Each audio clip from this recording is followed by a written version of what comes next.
thank you so much for just taking the time to share your story with me. Maybe just tell me your name and tell me a little bit about where you grew up and how you came to be in England. And My name is Earl Williams. Okay, and can I ask how old you are?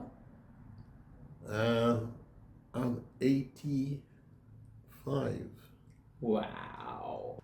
Well, I was born in Jamaica, Westmoreland. Okay. My quite a big family. Mother, father, and 7 of us. Right. Yeah, 7 alive. Mm-hmm. 2 died. Okay. Was brought up in Moravian Church, Okay. and because it's just an hour doorstep actually, and Right. that's what my mother. What do they believe? They believe in Yeshua, Okay. and they believe in the Bible, the whole Bible. So is it Christian based? Yes. Okay. Yes. Nice. Yes. So we were made to go to church. We had no choice. No choice. Okay. Yes, we had to go to church. Okay. Well, Sunday school from small child, we were quartered there, and I didn't like it, because Yes. there was nothing more, really. So you like what you get. Yes. Yeah. Yes. So it was good. Nice. So then you came to England. When did you come to England? I came to England 1960. Right. Um, And did you come by ship, or did you fly? I came by ship. Okay. My choice. Okay. My dad wanted me to come by plane, Right. which he did. He paid the money, sent the money to the, and I just choose I want to come. So I just took back the extra, and because I knew somebody was coming on the ship, Right. and You journeyed with I them. didn't like flight for a start. Always scared to go there. I says I never, and that was my reason really. Did you know Yeshua then, or was the Sunday school experience just an experience? Just an experience. Okay. I wouldn't say. Right. So you came to England. Tell me, did you meet your wife earlier on when you came here, or did you know her in Jamaica? No, I didn't. Okay. Tell me a bit about that then. I didn't meet her until I went to church, which is 1965. 1965, when I got saved, and Hunger Hill Road.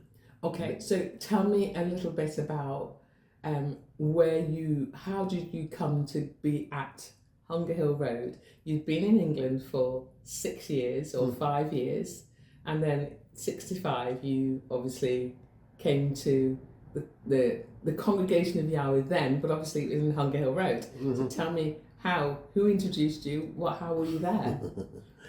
Well, it's funny enough, I didn't know about Hunger Hill Road. It's my brother, my younger brother, All right. that said to me one day, he says, Earl, there's a church up there, and it's just, they're just like the church over here in Jamaica, the Pentecostal type, Right. And so he says, it's really good. He went there and found out, and he said, so I said, I would like you to take me there, So he said, yes. So of course, one Sunday I went home, and the tin hut. Your impression of the tin hut, because we take for granted that people know what Hunger Hill Road was like. Tell me, what was your impression of that building? Tell me. It was just a hut, tin hut. Corrugated type roof. Yes. Right. Yes. But And the sides, were there walls and stuff?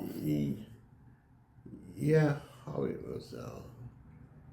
Yes, it's corrugated mostly round. Yes. What was outside? No, I forget what it was looking like outside, but corrugated. Right. Okay. Yes. And it really was just a building that was just there. Yes. It didn't look like a church. No, it would more like after I would say a scout. Really, A scout hut. Yeah. Yes. Yes. Okay. Yeah. That makes sense. Yes. Yes. Okay. But I went in, and was more to it than I look at. I went there, and people were lovely, and the people were friendly. It was quite a big crowd there. Mostly West Indians? Yes, mostly West Indian, yeah. And the pastor was who? Pastor Warsaw. Pastor Peter Warsaw. Warsaw. Okay. Yeah. Yeah. And he was covering the service, was he, and stuff? Yes. Right. And so that was about in the year 62, 63 time this was. Right. So I keep visiting, I went to other churches around Nottingham, just go there visiting them. There was a big Pentecostal church just on the corner of Woodborough Road and Mansfield Road. Right. I used to go in there, and of course I had my 3 cousins with us, so we used to travel together around and go places. But Hunger Hill Road was the thing that really got hold of me, because I heard a preaching that I never heard before, and the people, of course, it was impressive about them because they liked me, and I couldn't understand why they did. You're a likable person. I honestly says, why does these people come and say hello and nice to see you and such and such? And I thought, well, no reason for this, because I don't think I and so you felt, what would you put that, what did you feel then? Do you think it was love and acceptance? Yes. Yes.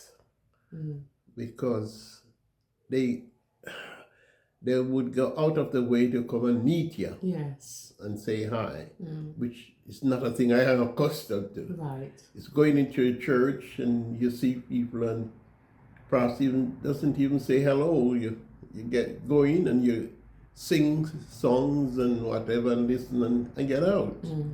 And that was all what I knew. But then these people were more than that. They accepted, and especially one dear sister. There was 2. There was one dear sister, lady that was there, and she never gave up.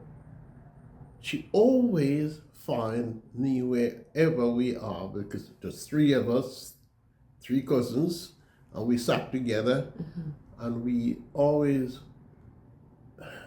try to come in at the late time when everybody went all the front. We sat at the back to get out first. Yeah, okay. What's the lady's name? Do you remember? Sister Joyce Thomas. Yeah, yeah. And she was like, I don't know, something different. A lady that she would, wherever she saw, she would get to us and talk to us, and then furthermore, when the songs, we don't use to these choruses and things like that, and she would go to the test and write them out and bring it to us. So that you could join in. So we could join in the song. Oh, that's beautiful. And over the years that we've been visiting, we become regular visitors. She would sometimes come and says, "Move on." And she would sit between us, Right. come and sit there, Yeah. and sat there between us in the meetings. This is what she did, a regular thing, you know. And she was like a mother. Oh, bless her. You know, she was a lovely, lovely lady. Still is. She's my friend. And so it went on, and the preaching was something that we never experienced, and it was good. So can I ask when then you were travelling to and going to the services at the Holton Hut, or Hunker Hill Road as they call it? So when did you accept Yeshua as Lord and Saviour of your life? Yes. Or was it just go on. Yes, this happened now in 1965. How old were you? Story. Was 26. Okay. So when as I said, we become regular visiting. If I go somewhere on a Sunday evening, which we used to go down to this slap square down in town and hear people down there standing up preaching and things.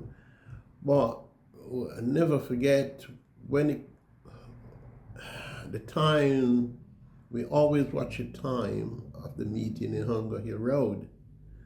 And sometimes we would say, "Oh, we're not going to go tonight." But something happened that when the time come, I look at my time, I says, "Oh, I must get the 40 bus now." I think it was a 40 bus. And I must go to the meeting. It was like I have to. So you were compelled somehow. Yes, it's like I had to go. So it happened that they were going to have a baptism service on a Sunday evening. And I wouldn't miss that. I want to see this first baptism was going to happen. So I went there. We went there, sat at the back, and the church was full. Right. And it was exciting seeing this, baptism. I never seen one. And it was a portable. They had a portable pool, Right. baptism tank in the middle there. So we sat there, and the meeting was really good, And after all the candidates then were baptized,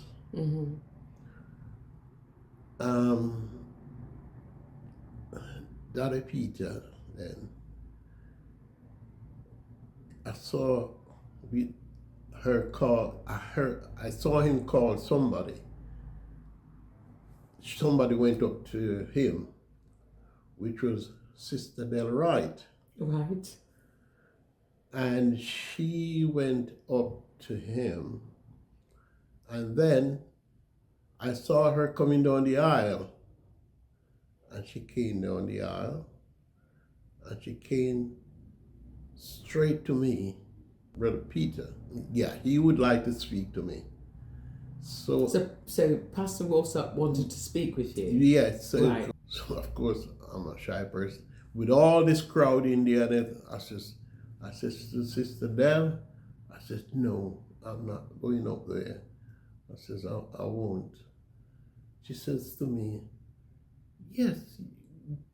He says, "Earl," because I used her as well, Sister Del, because she was living on Dave Magna Street where my cousin was. And she says, go hear what he had to say to you." So I swallowed my pride and whatever, and I went up to him in the pool, standing in the pool, and he says to me, because when she came down, she says, Brother Peter says to go and tell the one in the blue suit. Right. To make sure he got it right. Right. Because the three of us was there. Yes. Tell the one in the blue suit that I would like to speak to. Right. So I went up to him and he says, Jesus just spoke to me. I said to tell you that you should get baptized tonight. Get baptized tonight. And just give your give a testimony and baptize. I says, oh. I says, no. I says, I can't. No, I won't. And his word was, Jesus will speak to you. Right. So I went back to my seat. Right. So by this time you were saved? No. You weren't saved, no. But you were going to be baptized. Okay, fair enough. He wanted me to give a testimony and then get baptized. Okay. So I said, I refuse. Right. I said, no. He says, Jesus will speak to you about it. I went back, and that night I went home, never slept. I cried all night. Right. Something was happening, and I thought, I'm going mad. Something. And then I says, well, I'm in my right mind. Why is this happening to me? What happening? I couldn't understand it, what's happening. So I was on a shift, and I was on a 62 shift. Working shift. Working yes. shift. So I went to work that day, and I used to go with my friend. He takes me in his car. And I went to work, and that day I went to work, and I just was quiet. I couldn't talk to anybody, anything. My workmate says to me, he says, what's the matter with you today? Are you all right? I said, yes, with, of course, keeping away the tears. He says, no, he says, something wrong with you. I says, no, I'm fine. I was just waiting, watching the clock to see 2 o'clock come. And I came home that day, and I had a room then, and I went to the kitchen, dropped my bag, and straight into my room. Well, there was a couple that was living in the house. It was because you shared the house. Yes. But they weren't there the day when I went home. And I dropped my bag, and I went in my room, and I closed my door. And I was saying, all I could say was, Jesus, all there. And I was in tears. I didn't know what's happening to me. What's happening now? I said, and I was piercing the room and the thing on. And then I went on like that until I was tired. And I fell across the bed. I can see it. And when I fell across the bed, no more English, speaking in tongues. Wow. I was speaking in tongues. I could not speak a word of English. Wow. I was speaking in tongues, and I thought, this is great. What is happening? I don't know what's happening here. And I was only saying, thank you, Jesus. I was saying, thank you. And then I don't know how long I was there, and then I went, after a while when things, I went straight down to Dave Magnus Street, and to Sister Dell. Again, she brought the message she's going to bring, and I says, Sister Dell, and she says to me, Earl, something happened to you. Mm-hmm. She looked up. I says, yeah. I says, they used to have a Bible study at Baker Street then. Right. And she used to go. Okay. So I went to her and I said to her, can you tell Pastor that I'd like to get baptized? So Yeshua spoke to you, Jesus spoke to you, Yes. made himself clear. Yes. Mm. I says, I would like to get baptized. And she says, and she was rejoicing. Yeah, nice one. She says, I know. Anyway, she went there and I think it was on a Monday night. Anyway, she told Daddy Peter. And he got back the message and tell that Wednesday night, there's another baptism. he will be baptized. Oh, wow. They got me, but I'll be baptized. Yeah. I was looking forward to this now. But then he revealed to me, if you can ask this Valerie, and he says, normally when he do a baptism, he goes and pump the water out, and on the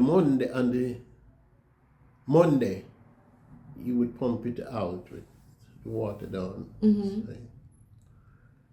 But he says he was going to do it on a Monday, he was going to do it. And Jesus said, no, leave it. Right, so, okay, let me just get this clear. So the baptism is on the Sunday, but he would normally empty the tank on the Monday, but Jesus said, leave it. Do not empty it.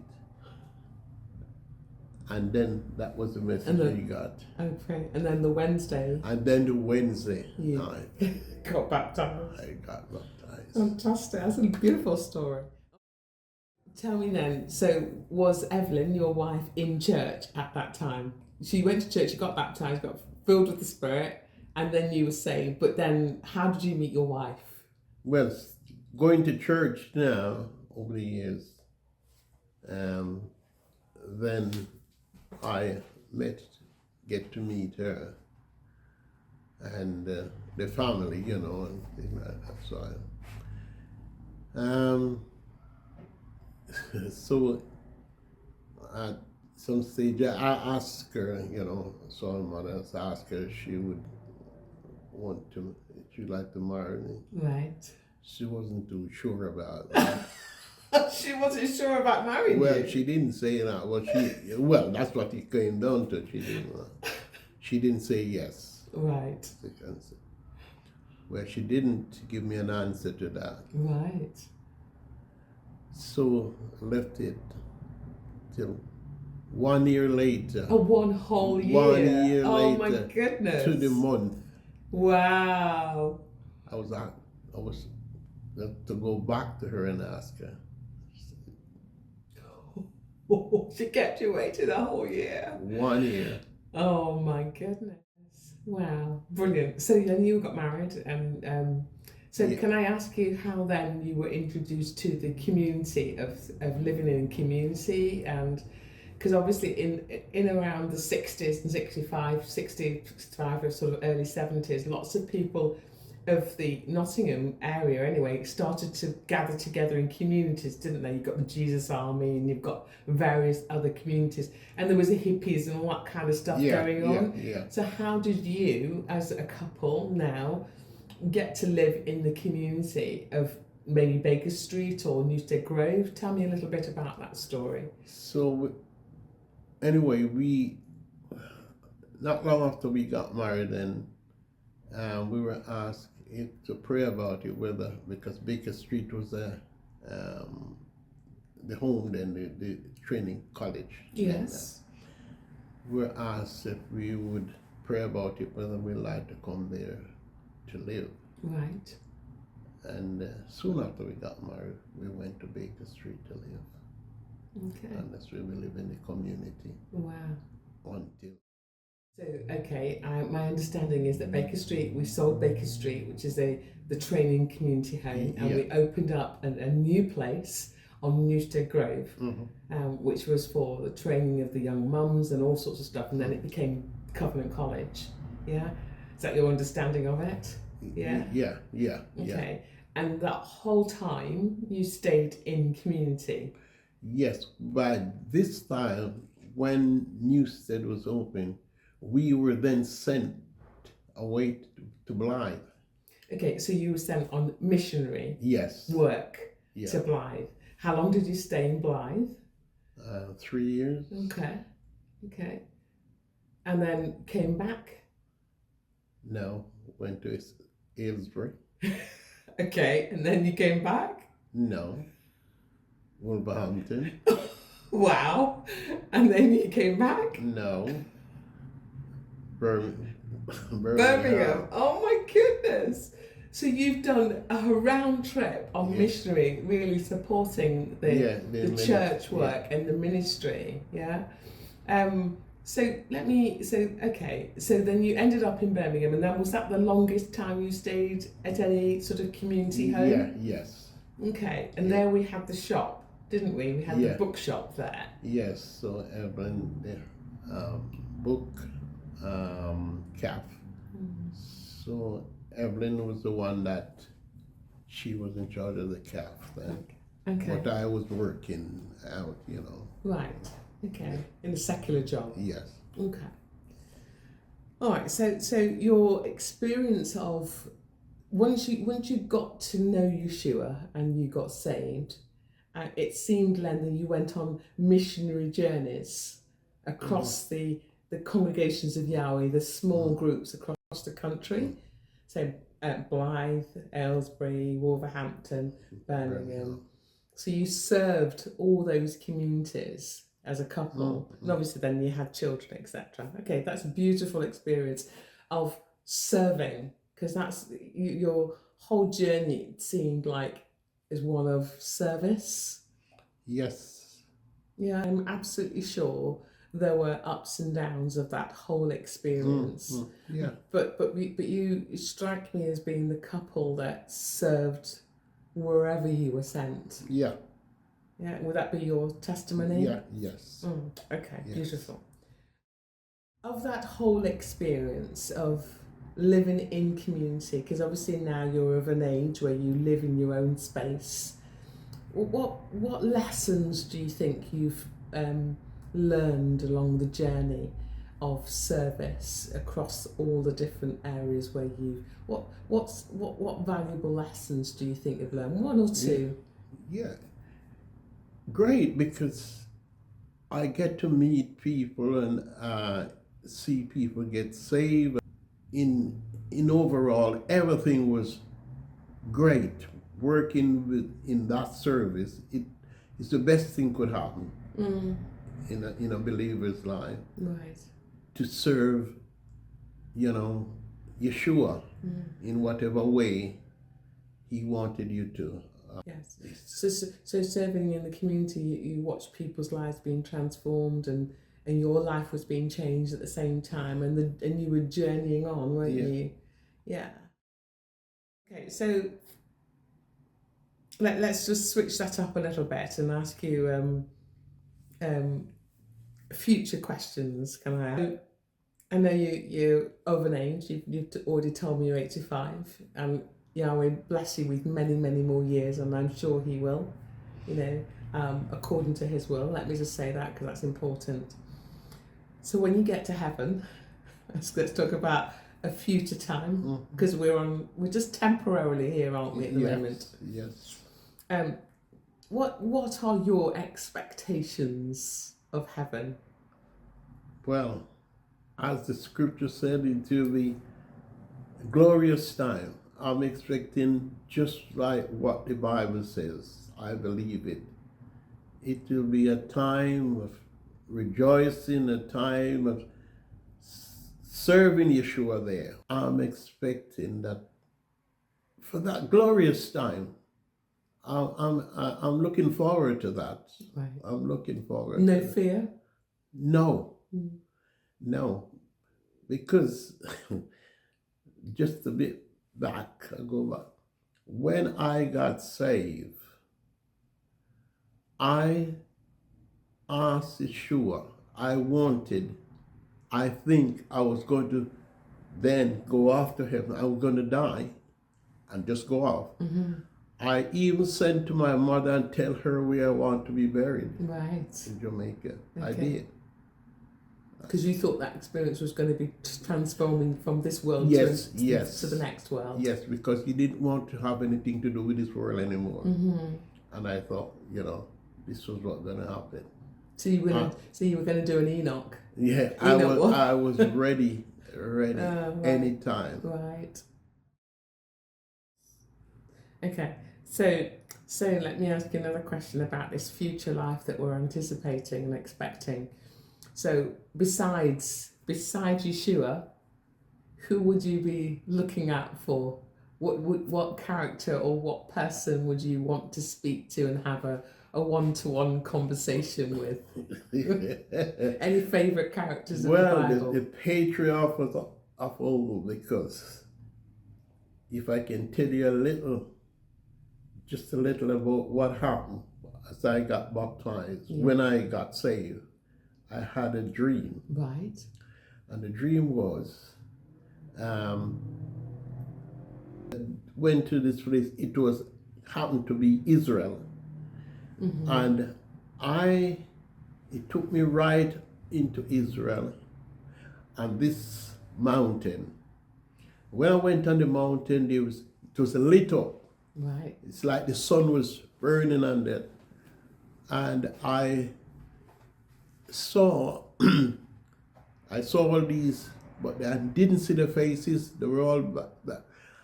But I heard a voice says to me, "This is Abraham and the prophets, and they made it by faith." Right.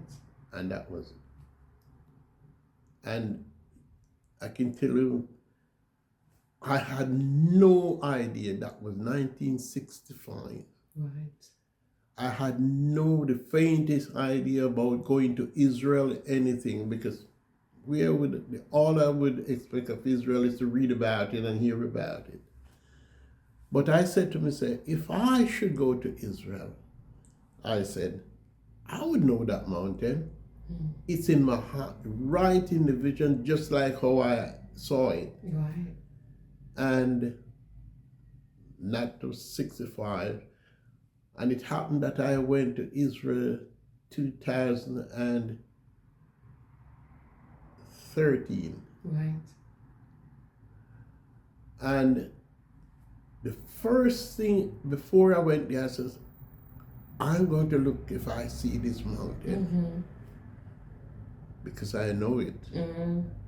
So I went to Israel and I spent time there. I was there every day they take us out to different places.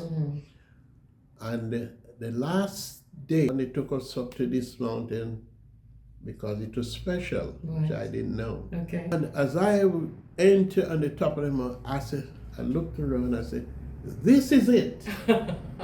Wow. I said, this is the mountain that I saw in your dream. In my dream. Wow. So your expectation is to find these amazing people. Yes. The patriarchs. The patriarchs. Yeah. Yes. Nice. They make a big impression in my life. I always love the Old Testament. Okay. I love it. I know I love the New Testament, but if you have to know the Old Testament to understand the New. Yeah. So Earl, your story has been really, really fascinating. I'm so glad that we've had this chat and just got snippets of your journey and the story that you've given me. It's been fascinating, really has. So as we close this sort of chat that we've had together, what would you or why would you recommend Yeshua as a source of help and strength to people? Why is he so important to you? What would you say to people as to what difference he's made in your life and the difference he could make in their life. Well, Yeshua is real. He's real. Mm-hmm. There's no other person Mm-hmm. on earth that I could tell anybody that he's a person that is real. His word is true. Mm-hmm. He is worthy to be praised. His what he said stands. He don't change his mind. Mm-hmm. His love is strong. His love is it's there all the time, just like his word says. And if anybody is looking life, the only place you can find real life is in Yeshua. Nobody else, not your mother, not your father, your brother, or any other. Yeshua is the person.